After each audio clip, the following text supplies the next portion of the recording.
الحمد لله نحمده ونستعينه ونستغفره ونعوذ بالله من شرور أنفسنا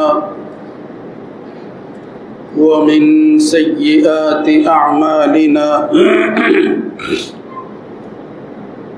من يهده الله فلا مضل له ومن يضلل فلا هادي له وأشهد أن لا إله إلا الله وحده لا شريك له وأشهد أن محمدًا عبده ورسوله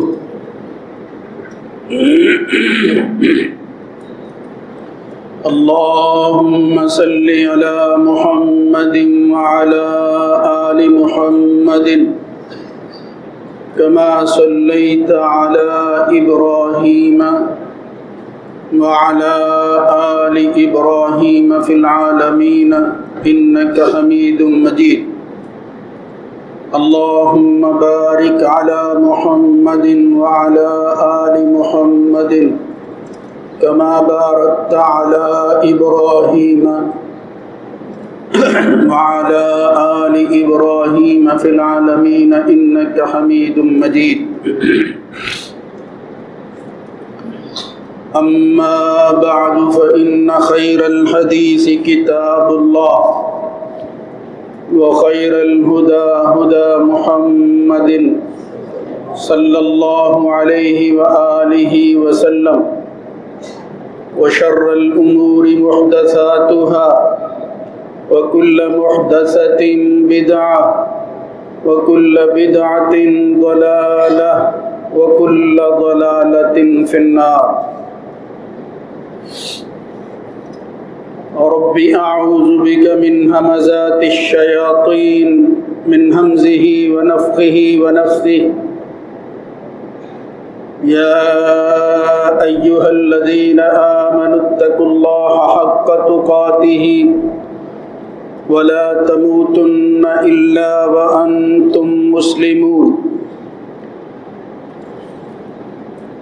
يا أيها الناس اتقوا ربكم الذي خلقكم من نفس واحدة وخلق منها زوجها وبث منهما رجالا كثيرا ونساء واتقوا الله الذي تساءلون به والأرحام إن الله كان عليكم رقيبا يا أيها الذين آمنوا اتقوا الله وقولوا قولا سديدا يصلح لكم أعمالكم ويغفر لكم ذنوبكم ومن يطع الله ورسوله فقد فاز فوزا عظيما رب اشرح لي صدري ويسر لي أمري واحلل عقدة من لساني يفقهوا قولي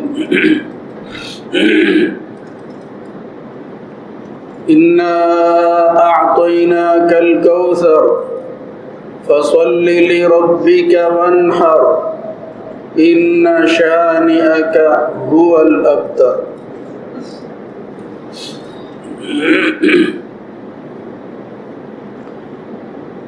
بلا شبہ ہم نے آپ کو مقام کوثر عطا کیا ہے، لہذا آپ اپنے رب ہی کے لیے نماز ادا کیجئے اور قربانی کیجئے۔ بلا شبہ آپ کا دشمن دم کٹا ہو کر رہ جائے گا۔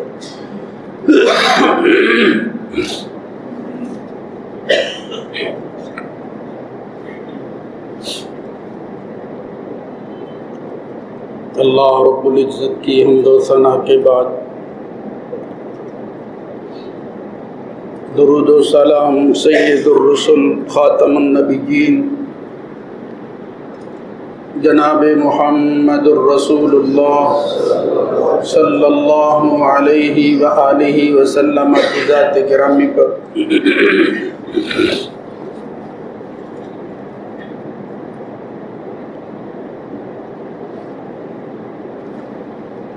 اللہ رب العزت کا جتنا بھی انسان شکر ادا کرے وہ کم ہے کہ اس کی نعمتیں ہماری زندگی میں اتنی زیادہ ہیں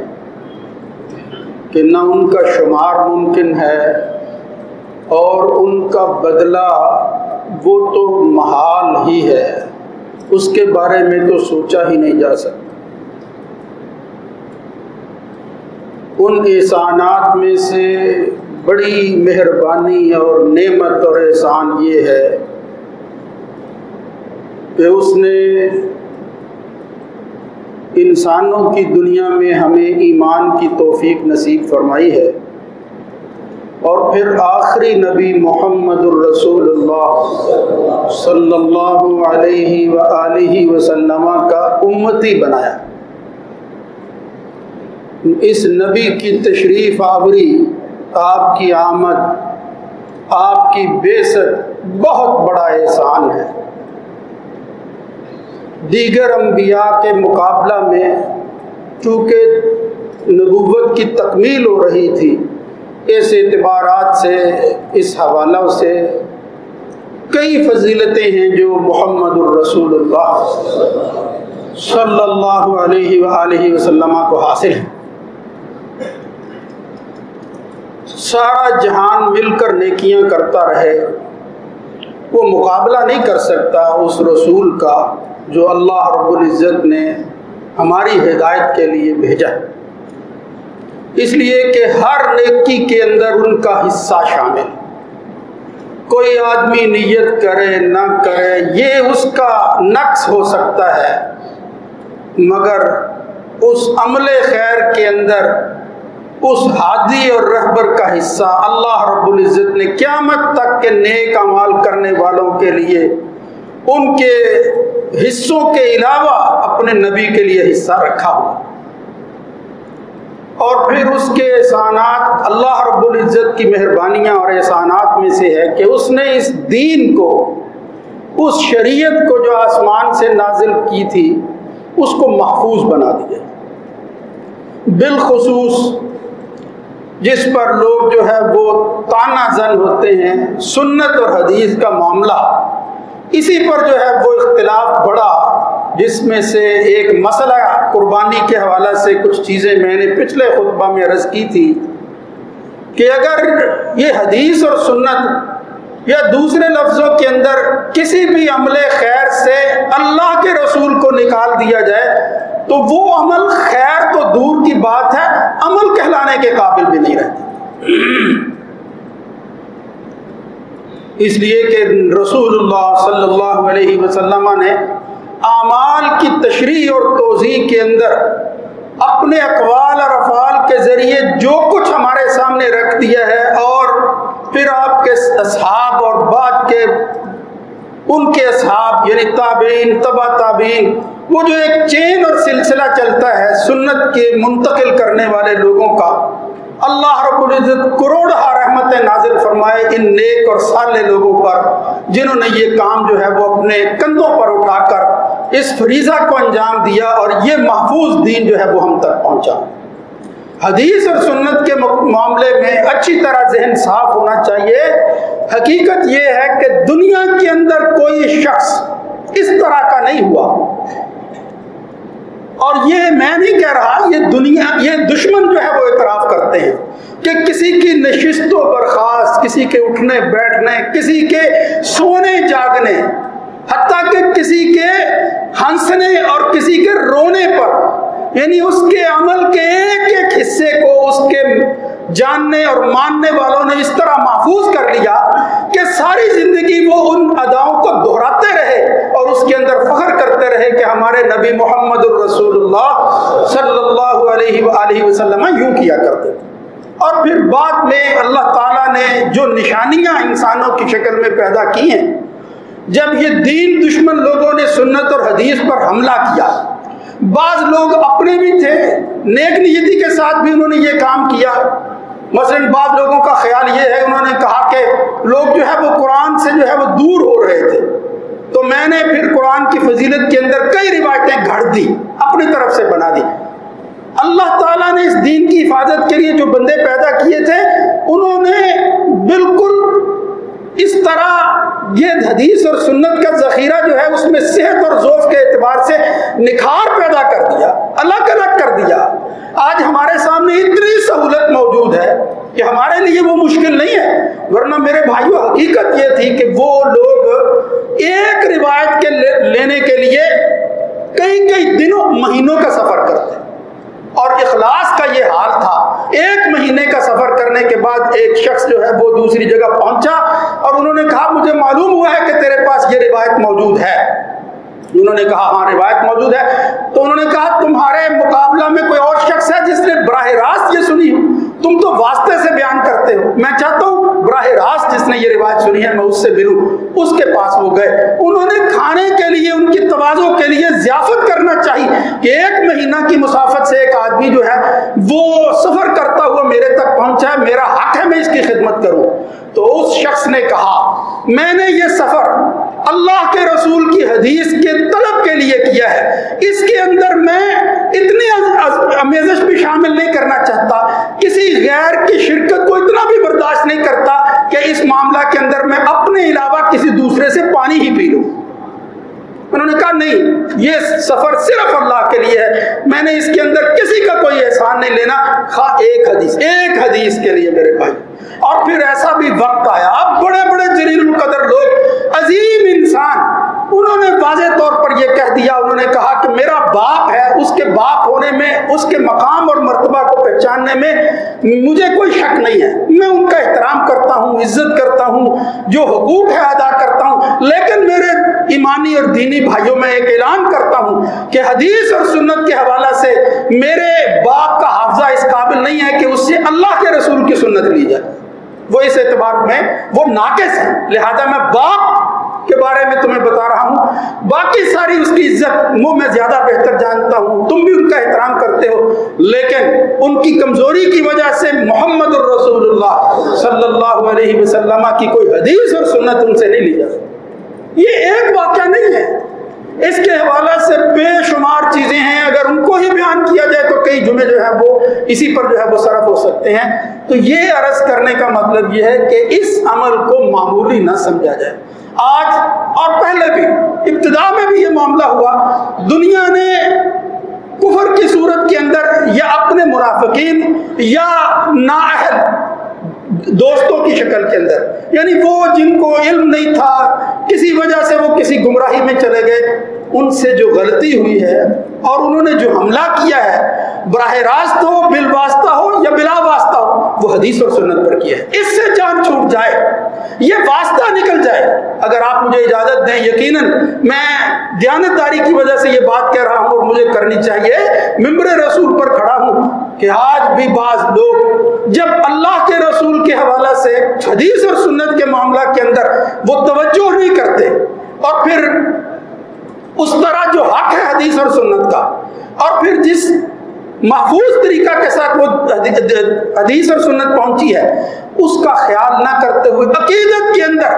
اللہ کے رسول کے حوالہ سے ایسی ایسی چیزیں بیان کرتے رہتے ہیں جن کا کوئی تک تعلق جو ہے وہ محمد الرسول اللہ صلی اللہ علیہ وسلم کے ساتھ نہیں ہے۔ تو میں یہ چند چیزیں آگے عرض کرتا ہوں کہ ہم مسائل سنتے رہتے ہیں، لیکن ان کے ساتھ ساتھ وہ جو فرق ہے،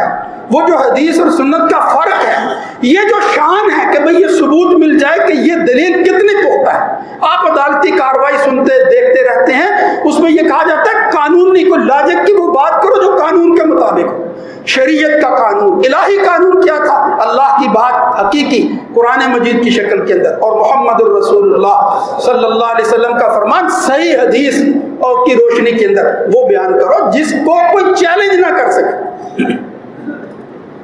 تو اس حوالہ سے یہ جو مہینہ جا رہا ہے، یہ جو دن گزر رہے ہیں، ان میں پچھلے خطبہ میں نے یہ عرض کیا تھا کہ لوگ جو ہے وہ قربانی کے حوالے سے کیا اعتراض کرتے ہیں اور کس طرح اس کو جو اسلام کا ایک شعار ہے اس کو بدلہ کے اندر کچھ لوگ صدقے میں اور کچھ لوگ جو ہے وہ ویسے ہی انکار کی شکل کے اندر بدلنا چاہتے ہیں. تو اس کا خیال کرنا چاہیے, اس شعار کی جو ہے وہ تعظیم کرنی چاہیے. شعار ختم ہو جاتا ہے اگر اس کا بدل موجود ہو. صدقہ دوسری چیزیں وہ اپنی جگہ پر شعار ہیں, لہذا ایک دوسرے کے ساتھ خلط مرد کر کے اور اس اختلاط کے نتیجہ کے اندر ایک کو ختم کر دینا, دوسرے کو بڑھا دینا, یہ بھی حدیث اور سنت کی مخالفت ہے. یہ اختیار اللہ کے رسول کے علاوہ ہمیں کسی کو حاصل نہیں. جس طرح حضرت امام مالک رحمۃ اللہ علیہ کا مشہور قول آپ سنتے رہتے ہیں کہ انہوں نے اللہ کے رسول کی قبر کی طرف اشارہ کر کے کہا تھا کہ یہ وہ شخص ہے جس کی ہر بات کو تسلیم کرنا ہوگا. دنیا کے اندر کوئی اور شخص نہیں ہے کہ جس کی کسی بات کو تسلیم کر لیا جائے اور وہ ایمان بن جائے سوائے اس شخص. اس لیے بس حق اور سچ اگر کہیں سے ملے گا تو وہ یہی محمد الرسول اللہ صلی اللہ علیہ وسلم کی شخصیت ہے. قرآن ملے گا تو انہی سے ملے گا, رسول اپنے حدیث اور سنت ملے گی, اور رب کے فرامین جو ہیں وہ اگر ملیں گے تو وہ ان دو حوالوں سے ملیں گے, اس کے علاوہ کسی جگہ موجود نہیں ہے. اب ہمارے ہاں ان سے قطع نظر یعنی فقہا کے ہاں, مسلمانوں کے ہاں, شریعت اسلامیہ اور قوانین اسلام پر کام کرنے والے محدثین ہوں, فقہا ہو, انہوں نے جو قربانی کی شرعی حیثیت بیان کی ہے, مشروعیت جو ہے اس کی وہ کیا ہے, اس حوالہ سے بعض لوگ یہ کہتے ہیں. یہ جس طرح میں نے عرض کیا ان مسائل کو بیان کرنے میں کوئی حرج نہیں ہے, اس لیے کہ لوگ پھر پوچھتے بھی رہتے ہیں. میں کچھ جو ضروری چیزیں ہیں ان کی طرف اشارہ کروں گا. قربانی بعض لوگ یہ سمجھتے ہیں کہ یہ واجب ہے. واجب کا مطلب یہ پھر ضروری ہے. جب آدمی کے پاس پیسے ہوں تو اس کو قربانی کرنا ضروری ہو جاتا ہے, واجب ہو جاتا ہے اس پر. اور پھر اس سے آگے بھی کچھ لوگ جو ہے وہ باتیں بیان کرتے رہتے ہیں, مگر اس کے لیے اس دعوے کو ثابت کرنے کے لیے جو دلائل موجود ہیں, جس کو وہ دلیل سمجھتے ہیں, وہ دلائل اس دعوے کی تصدیق نہیں کرتے کہ یہ واجب اور فرض ہے. یہ حضرت امام اوزائی ہو, لیث ہو, ربیعہ الرائے ہو, امام ابو یوسف کا ایک قول, امام محمد کا قول ہے, اور بڑی شخصیت جناب امام ابو حنیفہ رحمۃ اللہ علیہ کا خیال یہ ہے کہ یہ مقیم اور موسر یعنی جو طاقت رکھتا ہو اور مقیم ہے, سفر پر نہیں ہے, اس کے لیے یہ قربانی واجب ہے. اور پھر ایک تو استدلال یہ جو آیت میں نے یہ سورت پڑھی ہے, اس کی ایک آیت ہے فَصَلِّ لِرَبِّكَ وَانْحَرْ, میں رب کے لیے نماز پڑھو اور قربانی کرو, حکم دیا جا رہا ہے. تو اس سے وہ کہتے ہیں 5 اقوال ہیں, ان میں سے ایک اور یہ بیان کرتے ہیں قربانی کرو. تو وہ کہتے ہیں پھر امر الہی, تو اس کا مطلب ہے یہ ضروری ہے. اب اس امر الہی کی تشریح کے حوالے سے کہ ہر امر وجوب کے لیے نہیں ہوتا, یعنی آدمی کوئی کام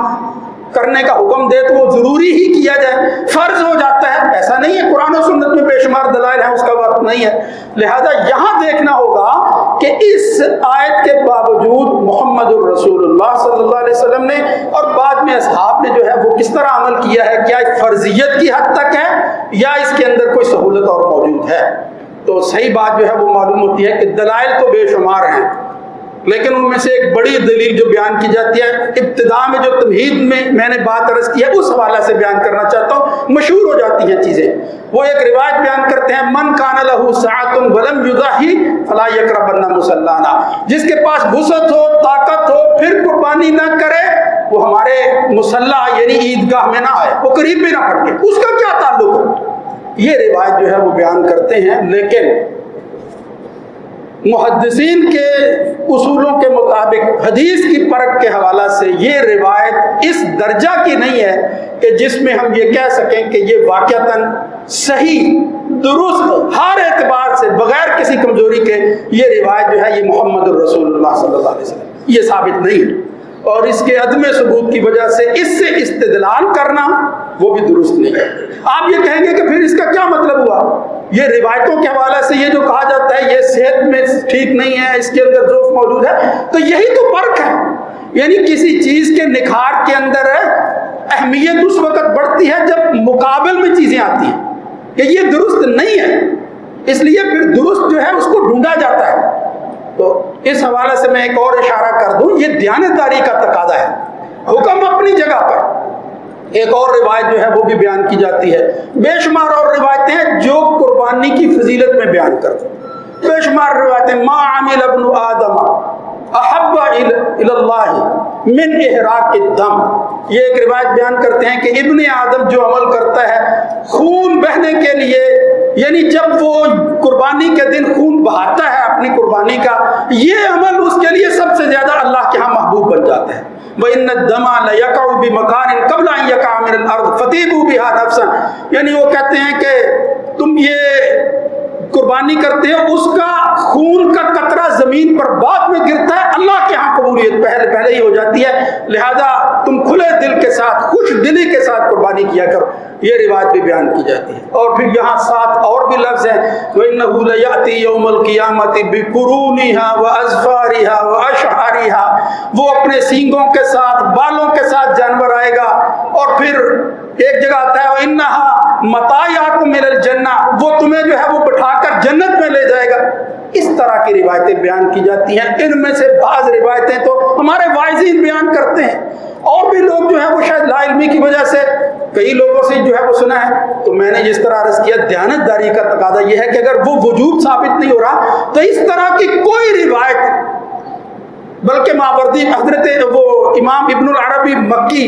ان کا ایک قول ہے، انہوں نے اپنی کتاب کے اندر عرضۃ الاحزاب میں لکھا ہے کہ ما فی فضل الاضحیۃ حدیث ثابت، قربانی کی فضیلت کے حوالہ سے کوئی روایت وہ پایا ثبوت کو نہیں پہنچتی، یعنی حدیث کے حوالہ سے کوئی سنت جس میں ہم یہ کہہ سکیں کہ محمد الرسول اللہ صلی اللہ علیہ وسلم یہ فلاں فرمان، فلاں فضیلت بیان کی ہے۔ آپ پریشان نہ ہو کہ پھر اس کا مطلب ہے کہ قربانی کی کوئی فضیلت ہی نہیں۔ میں جو مسئلہ آپ کو سمجھانا چاہتا ہوں وہ یہ ہے کہ حدیث اور سنت کے حوالہ سے جب ہم چیزوں کو لیتے ہیں اور ان کو اخذ کرتے ہیں اور ان سے مسائل نکالتے ہیں تو ان کا ثبوت پہلے ضروری ہوتا ہے۔ اس طرح پایا ثبوت کو اس حتمی فیصلے تک پہنچنے میں کوئی روایت قربانی کی فضیلت کی ثابت نہیں۔ میں کہتا ہوں کہ وہ سینگوں اور بالوں کی بات اللہ تعالیٰ سارا جہان دے سکتا ہے۔ اسی طرح ایک اور روایت بیان کی، ما هذه الجزاء یا رسول اللہ، صحابہ نے پوچھا یہ قربانیاں کیا ہیں؟ تو فرمایا هذه سنت ابیکم ابراہیم، یہ تمہارے باپ ابراہیم کی سنت ہے۔ میرے بھائیوں یہ ٹھیک ہے کہ یہ پہلے عمل قربانی کا یہ شروع ہوا جناب ابراہیم کے اس واقعے سے، اور پھر اس کے بعد اللہ تعالیٰ نے کہا وَفَدَيْنَاهُ بِذِبْحٍ عَظِيمٍ، ہم اس یادگار کو ہمیشہ کے لیے باقی رکھیں گے۔ یہاں بھی لوگ بیان کرتے ہیں جنت سے ایک جو ہے وہ مینڈا آیا تھا، انہوں نے جب اپنی پٹی کھولی آنکھوں سے تو وہ مینڈا ذبح ہو گیا تھا، فلاں سب جہالت کی باتیں ہیں۔ جتنی بات ہو دین شریعت کے حوالے سے اتنی کرنی چاہیے۔ انہوں نے جب یہ کام کرنے کے لیے اپنے بیٹے کو لے کر گئے ہیں، اللہ تعالیٰ نے ان کے دل کے اخلاص کو دیکھ کر کہا کہ تم سچے ہو، بس تمہارا امتحان جو ہے وہ ہو گیا ہے، کامیابی تمہیں مل گئی ہے۔ لیکن اب یہ کہنا کہ جیسے کوئی مینڈا آیا تھا اس لیے فضیلت کے اعتبار سے لوگ مینڈے تلاش کرتے پھرتے ہیں، کہتے ہیں کہ وہ تو بھائی پھر ایک ہی ہے نا جانور، تو یہ بات کوئی کسی جگہ کسی قصے کے اندر بھی اس طرح وضاحت موجود نہیں ہے۔ لہذا یہ چیزیں آج مجھے اس لیے یہاں خطبے میں عرض کرنا پڑی، وہ ہمارے درس نہ ہونے کی وجہ سے کہ آگاہ ہونا چاہیے مسلمانوں کو، اور پھر جب یہ کلیئرٹی موجود ہوگی اس کے بعد ہم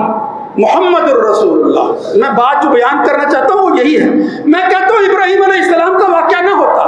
اس کے حوالہ سے نہ ابراہیم ہوتے نہ اسماعیل ہوتے، نہ اس کا کوئی ثبوت تورات انجیل کے اندر ہوتا، نہ اللہ قرآن مجید میں بیان کرتا۔ محمد الرسول وہ اتھارٹی،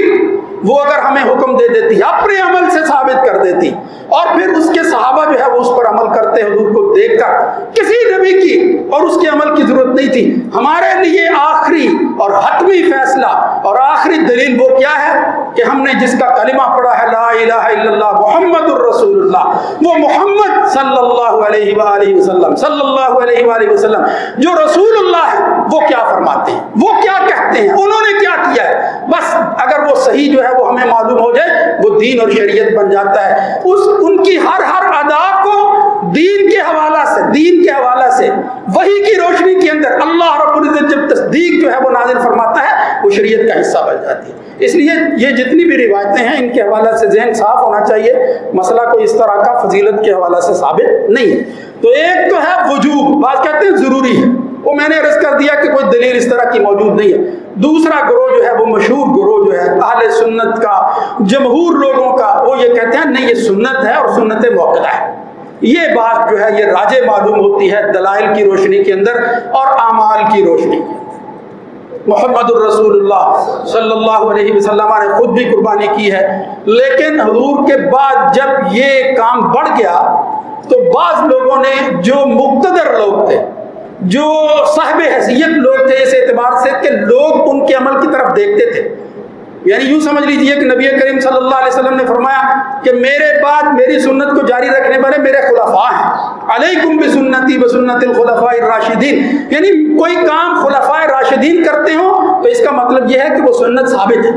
وہ منسوخ نہیں ہوئی۔ تو جناب ابو بکر، بہقی کے اندر ایک روایت آتی ہے، ابو سریحہ الغفاری بیان کرتے ہیں، یہ کنیت ہے جناب حضرت حذیفہ کی، وہ کہتے ہیں رأیت ابا بکر یا ادرکت ابا بکر و عمر لا یضحیان، میں نے ابو بکر اور عمر کو دیکھا وہ قربانیاں نہیں کیا کرتے تھے، یعنی وہ قربانی نہیں کرتے تھے، بعض دفعہ کراہیت ان یقتدی بہما، اس اعتبار سے کہ وہ ناپسند کرتے تھے کہ لوگ ان کی اقتداء فرض سمجھ کر نہ کریں، یعنی لوگ یہ نہ خیال کرنے لگے کہ ابو بکر اور عمر جو کام کرتے ہیں یہ خلیفہ راشد ہیں تو اس کا مطلب ہے یہ کام کرنا ضروری ہے، اس کے بغیر چارہ کوئی نہیں، ایسی کوئی بات نہیں ہے۔ شرعی اعتبار سے یہ سنت موقدہ ہے۔ اللہ تعالیٰ جو ہے وہ اس شخص کو جو اپنا مال خرچ کرتا ہے اس مال کے بدلہ کے اندر کیا فضیلت عطا کرتا ہے، یوں ہی سمجھ لیجئے جس طرح روزے کے حوالے سے اللہ تعالیٰ نے تو کوئی تخصیص نہیں کی، پتہ نہیں اللہ تعالیٰ اس سے بڑھ کر ہمیں کیا دینا چاہتا ہے، وہ اللہ ہی کے ہاں فیصلہ ہوگا۔ تو یہ بات جو ہے یہ دلائل کی روشنی کے اندر اور حضرت ابو بکر اور عمر کے اس عمل سے معلوم ہوتا ہے کہ یہ سنت موقدہ ہے، لہذا اگر کوئی شخص کسی وجہ سے اس کو ادا نہیں کر پاتا تو وہ خدا نہ خواستہ بلا وجہ اس پر انگلیاں نہیں اٹھانی چاہیے، پتہ نہیں اس کے حالات کیا ہیں۔ میں یہ بات اس لیے عرض کر رہا ہوں خاص طور پر آج کل ہم جن حالات سے جو ہے وہ واسطہ ہمیں پڑا ہوا ہے، جن کا سامنا کر رہے ہیں،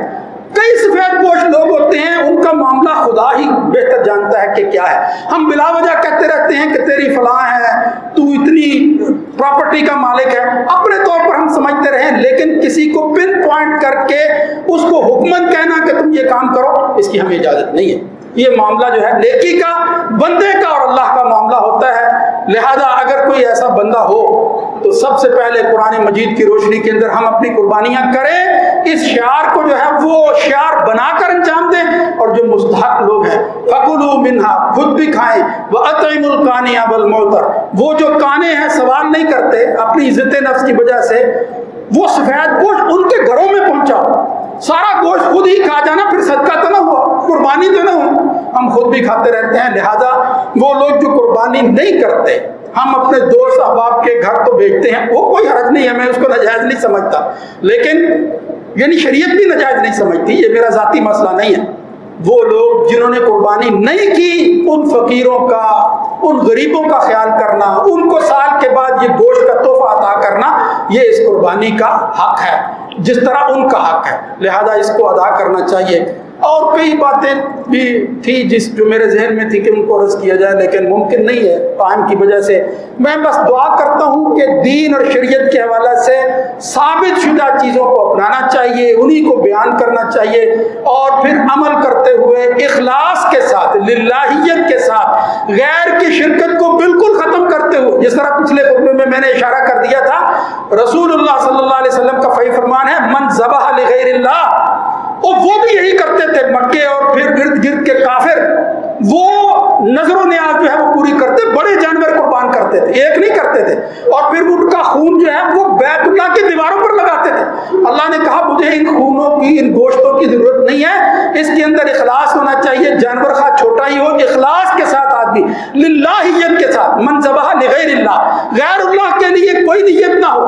اور وہ غیر اللہ خواہ کوئی بڑی سے بڑی شخصیت کیوں نہ ہو، اگر اس عمل کے اندر قربانی اور دیگر اعمال صالحہ کے اندر خدا نہ خاصا کسی کی شرکت ہو گئی فقط اشرک، وہ تو پھر شرک بن جاتا ہے۔ اللہ تعالیٰ سے دعا کرتا ہوں کہ اللہ رب العزت ہمیں اخلاص پیدا کرنے کی توفیق نصیب فرمائے، للہیت نصیب فرمائے، اور پھر غیر کی شرکت جو ہے اس کو ختم کرنے کی توفیق دے، اپنے عقیدے کی اصلاح کریں اور اس کے اندر للہیت اور صرف توحید ہی کا جذبہ جس طرح ابراہیم علیہ السلام کے دل میں تھا، اللہ رب العزت ہمارے دلوں میں بھی پیدا فرمائے۔ اقول قولی ھذا استغفر اللہ لی ولکم ولسائر